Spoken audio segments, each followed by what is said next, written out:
सेन्सरिका food चॅनलवर तुमचं मनापासून खूप खूप स्वागत. आज आपण सर्वांचाच आवडता भाजक्या पोह्यांचा चिवडा बघतोय. जर तुमच्याकडे चिवडा मसाला नसेल तरीही तुम्ही ही रेसिपी बनवू शकता. तर तुम्ही बघू शकता इथे मी अर्धा किलो भाजके पोहे घेतले. ते अशा पद्धतीचे असतात, म्हणजे ते तांदूळाचं जे साळी असतात त्यापासूनच बनवलेले असतात, म्हणजे मुरमुऱ्याने टाईपच बनवलेले असतात. फक्त थोडेसे भाजके असतात आणि थोडेसे खरखरीत असतात. आता हे बऱ्यापैकी क्रंची आहे, तरीही आपण हे उन्हामध्ये वाळवून घेणार आहोत. तर तुम्ही बघू शकता हे वाळवून आपले रेडी आहेत. आता आपण हे चाळून घेणार आहोत, कारण त्यामध्ये थोडीशी घाण रेती असू शकते, म्हणून अशा पद्धतीने आपण हे चाळून घ्यायचे. तर इथे मी पुरणाची चाळण घेतली आहे आणि त्याने हे आपण स्वच्छ करून घेणार आहोत. हाताच्या साह्याने असं फिरवत फिरवत स्वच्छ करून घ्यायचं, म्हणजे त्यातली जी घाण आहे ती खाली पडायला मदत होते आणि आपले पोहे मस्त स्वच्छ अशी तयार होतात. तर तुम्ही बघू शकता थोडीशी घाण अशी खाली आली आहे. तो थोडासा चुरा आहे आणि ही रेतीमध्ये बनवली जाते, त्यामुळं रेतीसुद्धा असते कधी कधी, म्हणून स्वच्छ व्यवस्थित हे चाळून घ्यायचे आहेत. आणि तुम्ही बघू शकता आपले पोहे हे स्वच्छ झाले. त्यामध्ये जर काही खडे असतील किंवा साळी असतात ते सुद्धा आपण इथे काढून घेऊ शकतो, म्हणजे आपले मस्त स्वच्छ स्वच्छ असे हे पोहे तयार होतील. तर याच पद्धतीने आपण सर्व पोहे हे चाळून घेणार आहोत आणि एका मोठ्या भांड्यामध्ये आपल्याला हे काढून घ्यायचे. सुरुवातीला आपण सुके पदार्थ बघूया. तर तुम्ही बघू शकता इथे मी चिवड्यासाठी लागणारे सर्व सुके पदार्थ घेतले आहेत. तर त्याचं प्रमाण हे तुम्ही तुमच्या आवडीनुसार कमी जास्त करून घेऊ शकता. आणि हे काय काय घेतलं आहे हे आपण तळताना बघणार आहोत.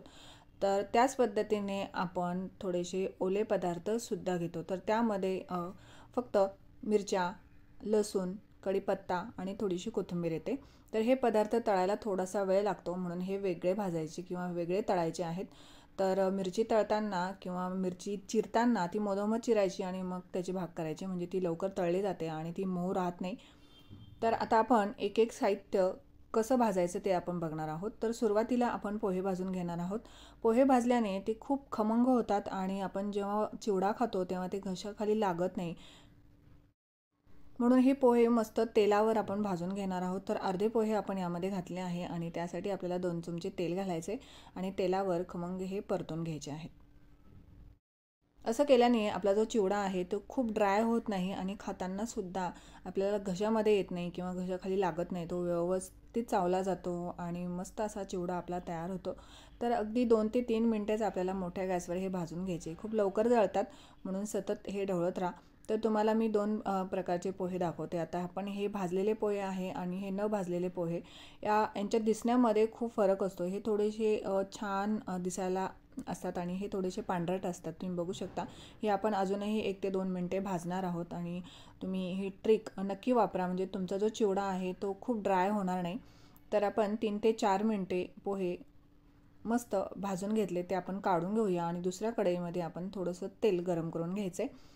त्यामध्ये आपल्याला 1 वाटीभर शेंगदाणे घालायचे. तर वाटी घेताना मी ती मीडियम साईज वाटी घेतली आहे. शेंगदाण्याचं प्रमाण हे तुमच्या आवडीनुसार तुम्ही कमी जास्त करून घेऊ शकता. आणि त्यामध्ये आपण हलकंसं मीठ घालणार आहोत, जेणेकरून आपण जे पदार्थ तळू त्याला छान अशी चव येते, मस्त चव येते. तर म्हणून आपण यामध्ये हलकंसं मीठ घातलं आहे. आणि शेंगदाणेसुद्धा आपल्याला खमंग असे परतून घ्यायचे. चिवडा बनवताना कुठलाही पदार्थ असा कच्चा ठेवू नका, म्हणजे तुमचा चिवडा हा मस्त खमंग तयार होईल. सर्व पदार्थ आपल्याला हे खमंग असेच भाजून घ्यायचे, म्हणजे चिवडासुद्धा खायला मस्त चटपटीत असा लागतो, खमंग लागतो. तोंडात टाकताच त्याची जो फ्लेवर आहे तो आपल्या तोंडामध्येच राहिला पाहिजे. त्यानंतर मक्याचे पोहे इथे मी घेतले आहे आणि ते सुद्धा आपण 1 वाटीभर घेतले. याचं प्रमाणसुद्धा तुमच्या आवडीनुसार घेऊ शकता, पण हे बऱ्यापैकी फुलतात म्हणून मी 1च वाटी घेतली आहे आणि ते सुद्धा आपण हे काढून घेणार आहोत.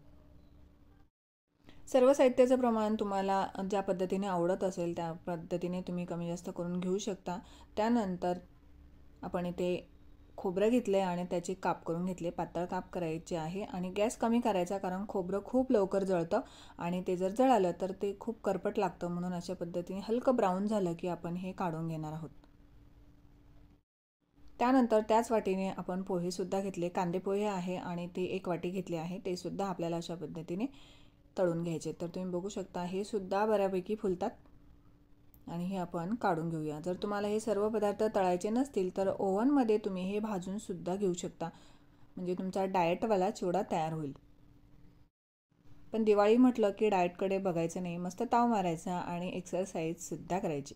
तर तुम्ही बघू शकता मस्त असे पोहे आपले तळून रेडी आहेत. हे आपण काढून घेऊया आणि त्यामध्ये आपल्याला भाजकी डाळ घालायची.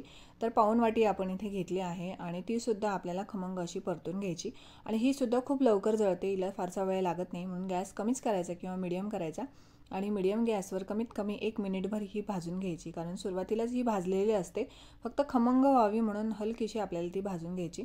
त्यानंतर एक मोठी कांडी आपण लसणाची घेतली होती आणि ती सोलायची नाही, ती तशीच घ्यायची. वरचा फक्त कवर काढून टाकायचं, एक सिंगल कवर असतं ते काढून टाकायचं आणि त्यानंतर ती ठेचून घ्यायचा. असा जो लसूण आहे तो ठेचून घ्यायचा, जेणेकरून त्याचा फ्लेवर खूप सुंदर येतो आणि तो सुद्धा आपण इथे तळून घेणार आहोत. तर लसूण तळताना तो अजिबात ओला ठेवू नका, नाहीतर तुमचा चिवडा हा मऊ पडू शकतो. म्हणून छान खमंग असा होईपर्यंत आपल्याला तो तळून घ्यायचा आहे. म्हणून सुरुवातीलाच तो ठेचून घ्या, म्हणजे आतमध्ये तेल जाईल आणि तो व्यवस्थित खमंग असा भाजला जाईल. तर तुम्ही बघू शकता मस्त ब्राऊन कलर आला आहे. आता आपण हा काढून घेऊया आणि त्याच तेलामध्ये आपल्याला कढीपत्तासुद्धा तळून घ्यायचा आहे. तर कढीपत्ता तळल्यानंतर तो वेगळा ठेवायचा, बाजूला ठेवायचा. त्याचं कारण मी पुढे तुम्हाला सांगणार आहे.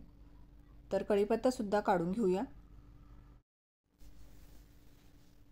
त्यानंतर त्यातलं तेल जे आहे ते आपण थोडंसं कमी करून घेतलं आहे आणि त्यामध्ये आपण थोड्याशा हिरव्या मिरच्या घातल्या. तर हिरव्या मिरच्यांचं प्रमाण थोडंसं कमीच ठेवायचं, कारण लहान मुलांनासुद्धा चिवडा आवडतो. म्हणून चिवडा बनवताना फार तिखट बनवायचा नाही, मीडियम असा बनवायचा. तर त्यातल्या ज्या हिरव्या मिरच्या आहेत त्यासुद्धा आपल्याला खमंग तळून घ्यायच्या आहे, ओलसर ठेवायच्या नाही आहे. छान ब्राऊन झाल्या की आपण त्या काढून घेणार आहोत. आणि त्याच तेलामध्ये आता आपण कोथिंबीरसुद्धा छान तळून घ्यायची. तर कोथिंबीर घेताना फक्त पानापानाच घ्यायची, त्याचे जे जाड देठ असतात ते घ्यायचे नाही, कारण ते तेलामध्ये व्यवस्थित तळले जाणार नाही आणि मग कोथिंबीर जळेल आणि मग ते थोडेसे ओलसर राहतील. म्हणून काय करायचं, फक्त पानापानच घ्यायची, छान बारीक कापायची आणि तेलामध्ये ती खमंग कुरकुरीत होईपर्यंत तळून घ्यायची. त्यानंतर त्यामध्ये आपल्याला काजू घालायचे, म्हणजे बऱ्यापैकी ती भाजल्यानंतर तळल्यानंतर त्यामध्ये आपल्याला काजू घालायचे आणि थोडेसे बेदाणे घालायचे. ड्रायफ्रूट्स हे तुमच्या आवडीनुसार तुम्ही कमी जास्त किंवा नाही घातले तरी चालेल, पण छान शाही आपला चिवडा तयार होतो, म्हणून हलकेसे घाला. मध्ये मध्ये आल्यानंतर म्हणजे दाताखाली आल्यानंतर ते खूप सुंदर लागतात. तर हे व्यवस्थित परतून घ्यायचं आहे. तुम्ही बघू शकता बेदाणे हे लगेचच फुलायला सुरुवात झाली आहे आणि ते फुलायला सुरुवात झाली की गॅस बंद करायचा आणि हे आपण काढून घेणार आहोत. तोपर्यंत आपली कोथिंबीरसुद्धा मस्त कुरकुरीत भाजली जाते. तर तुम्ही बघू शकता त्यातले बुडबुडे हे बऱ्यापैकी कमी झाले आहे आणि कोथिंबीरसुद्धा कमी झाली आहे, कारण तळल्यानंतर त्याचा आकार हा थोडासा कमी होतो. आता आपण हे काढून घेऊया आणि त्यामध्ये आपण थोडंसं 1 ते 2 चमचा तेल वाढवणार आहोत आणि ते हलकंसं गरम करून घेतलं की त्यामध्ये हिंग घालायचा. आता हिंग हा ऑप्शनल आहे, तुम्हाला आवडत असेल तर घाला, नाही घातलं तरी चालेल, पण चिवडा पचायला हलका होतो म्हणून अगदी थोडासा हिंग आपण त्यामध्ये घातला आहे. अर्धा चमचा आपण इथे हळद घातली, 1.5 चमचा लाल तिखट घातला आहे. सर्व प्रमाण हे अर्धा किलोसाठी आहे. त्यानंतर इथे घरगुती कुठलाही मसाला तुम्ही वापरू शकता. हे व्यवस्थित मिक्स करून घ्यायचं आणि त्यामध्ये आपल्याला धनेजिरे पूड घालायची. 1 ते 1.5 चमचे आपण इथे धनेजिरे पूड घातली आहे, कारण आपण इथे चिवडा मसाला वापरत नाही आहे, म्हणून आपण हे सर्व साहित्य घातलं आहे. जर तुमच्याकडे चिवडा मसाला असेल तर हे सर्व साहित्य घालायची गरज नाही, फक्त थोडंसं लाल तिखट हळद घातली तरी चालेल आणि चिवडा मसाला घालून घ्या. तर आज आपण इथे चिवडा मसाला न वापरता रेसिपी बनवतो. तर त्यासाठी आपल्याला इथे पाव चमचा लसणाची पावडर लागणार आहे. तर लसणाची पावडर कशी तयार करायची, लसूण वाळवून घ्यायचा आणि त्यानंतर त्याची पावडर तयार होते, किंवा बाजारामध्ये सुद्धा लसणाची पावडर मिळते. त्यानंतर इथे मी घेतली आहे कांद्याची पावडर. तर अर्धा चमचा आपण इथे कांद्याची पावडर घेतली आहे. कांदेसुद्धा छान बारीक कापायचे आणि ते वाळवून घ्यायची आणि नंतर त्याची पावडर तयार करायची. जर हे सर्व तुम्हाला करायचं नसेल तर ही पावडरसुद्धा बाजारामध्ये मिळते. तर इथे आपण पाव चमचा पावभाजी मसाला घालणार आहोत. तर पावभाजी मसाला काय घालायचा, कारण पावभाजी मसाल्याने चिवडा खूप छान होतो. तुम्हाला नाही घालायचा तरी चालू शकतो, तुम्ही गरम मसाला वापरू शकता, पण इथे पावभाजी मसाला घातल्याने चिवडा छान तयार होतो. मस्त टँगी असा चिवडा आपला तयार होतो. तुम्ही बघू शकता आपला मसाला तयार आहे आणि यामध्येच आपल्याला मीठ घालायचं आहे. तर चवीनुसार मीठ यामध्येच घालून घ्यायचं, जेणेकरून सर्व जे पोहे आहेत त्यांना हा मसाला व्यवस्थित लागला जातो, म्हणून मसाल्यामध्येच आपण मीठ घालून घेतलं आहे. व्यवस्थित मिक्स करून घ्यायचं आणि सर्व साहित्य आपण जे भाजून घेतले आहेत ते अशा पद्धतीने चिवड्यावर टाकून घ्यायचे. चिवडा बनवताना नेहमी सुरुवातीला शेव बनवून घ्यायची, कारण शेव काढताना ती नेहमी चिवड्यावरच काढायची अशा पद्धतीने, म्हणजे तुम्हाला वेगळं तेल वापरायची गरज पडत नाही. आणि मग शेव काढून घ्यायची आणि त्याच तेलावर तुम्ही हे जे पोहे आहे ते व्यवस्थित परतून घेऊ शकता. आता कढीपत्ता वापरताना हा तुम्ही नंतर घालायचा आहे. तर का घालायचा? कारण जेव्हा तुम्ही कढीपत्ता तळता तेव्हा तो तुम्ही बघू शकता असा फोल्ड होतो आणि तुम्ही यावर जेव्हा मसाला घालतात तेव्हा तो मसाला या पानांमध्ये अडकून बसतो आणि मग आपल्याला असं वाटतं की आपला मसाला कमी झाला आहे. तसं न करता कढीपत्ता हा नंतर घालायचा.